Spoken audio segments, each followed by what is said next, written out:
A very good day to you. I'm Hank Gross, MidHudsonNews.com. It's Monday, July 17th. The news today brought to you by the Galleria at Crystal Run.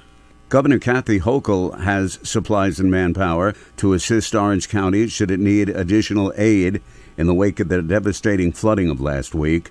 Areas along the Hudson River, particularly the Highland Falls West Point area, Cornwall and Washingtonville were hard hit. The governor said yesterday the state is assisting the county. I spoke to the county executive in Orange County and told him that we have three swiftwater rescue boats available. I am so glad we had them pre-positioned last week at this time because they were responsible for rescuing countless motorists from their vehicles because we had them in place before the rain started to fall. We have sandbag machines, 3,500 sandbags, 25 tons of sand in Orange County. The governor Sunday spoke with county executives from Orange, Dutchess, Putnam, and Westchester and asked them for an assessment of what they're seeing on the ground and what their main concerns are. The Port Jervis Fire Department had a busy several days with calls to the Delaware River. Its water rescue dive team was requested to respond to Pike and Water Streets just after 8 p.m. Sunday evening. A green kayak had been reported as free-floating just south of the Mid-Delaware Bridge. Battalion 8 Water Rescue Team was requested. Boats launched from both sides of the river, and the kayak was quickly recovered. There were no reports of people missing or in need of help. As boats and crew were leaving West End Beach following that response, another call was dispatched. This time, Pennsylvania rescue crews were requested to respond to the vicinity of Bob's Beach. No further information was received on that. And just after midnight, a nighttime rescue took place near Number 2 Bridge in Sparrowbush. An individual was reported by two friends as having attempted to swim across the rain-swollen Delaware River. That individual instead was swept to Cherry Island and realized that he was in need of rescue. The individual was safely rescued and returned to his campground. Air quality health advisories are being issued for today for the entire state as smoke from wildfires in Western Canada continues to negatively affect the air quality across the region. The smoke is expected to cause the air quality index to reach levels in upstate communities that are unhealthy for all New Yorkers. The forecast for the lower Hudson Valley is expected to reach unhealthy for sensitive groups. The state is issuing air quality health advisories for fine particulate levels that are unhealthy for any New Yorker due to smoke for the upper Hudson Valley. More news right after this. Find over 100 retailers allowing you to spend hours shopping safely at the Galleria at Crystal Run. Enjoy the big brands and the diverse selection of family-owned stores all in one location. The Galleria at Crystal Run offers dining options for everyone with Fuji 110 Grill, Allen's Mediterranean Grill, and Peru Cuisine. Discover the Mid-Hudson Valley's premier shopping, dining, and entertainment destination, the Galleria at Crystal Run. For more information, follow us on Instagram, Facebook, or visit GalleriaCrystalRun.com.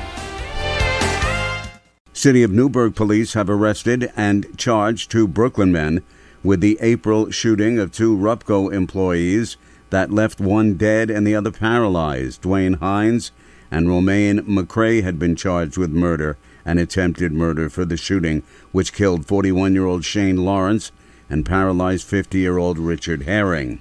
Eurowings Discover, the low-cost division of Lufthansa, is planning 4 charter flights from Frankfurt, Germany to New York Stewart International Airport near Newburgh this fall.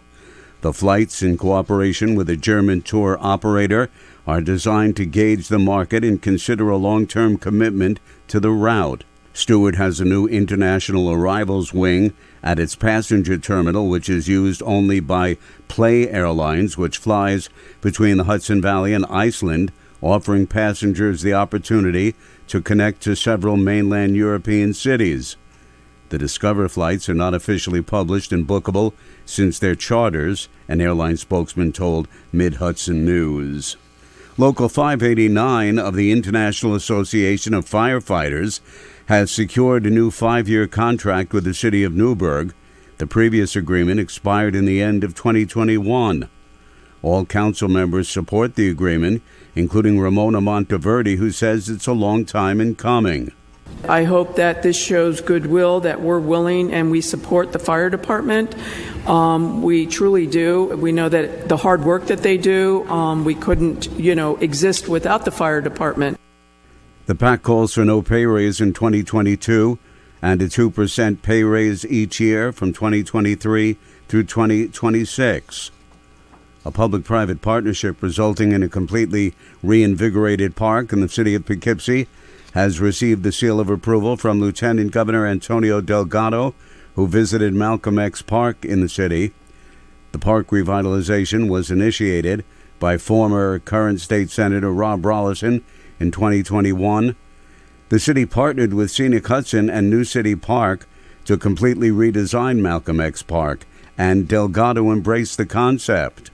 It shows what can happen when you do have these kinds of partnerships and they're well thought out, when there's community engagement and community input, and that the spirit of the partnership is grounded in our shared values, where we're talking about empowering communities, where we're talking about creating healthier, safer environments, and enriching communities and families.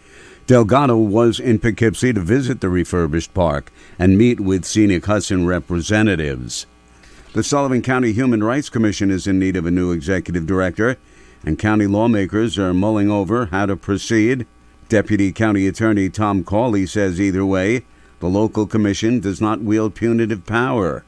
Really serious instances of what I believe to be discriminatory conduct, but we don't have the authority to go after them anyway. It has to be the state division. So maybe having something on our website, making sure people have the ability and know. I don't know that everybody even knows that's who you should be calling. Cawley says there are a number of housing complaints filed locally, particularly in Monticello.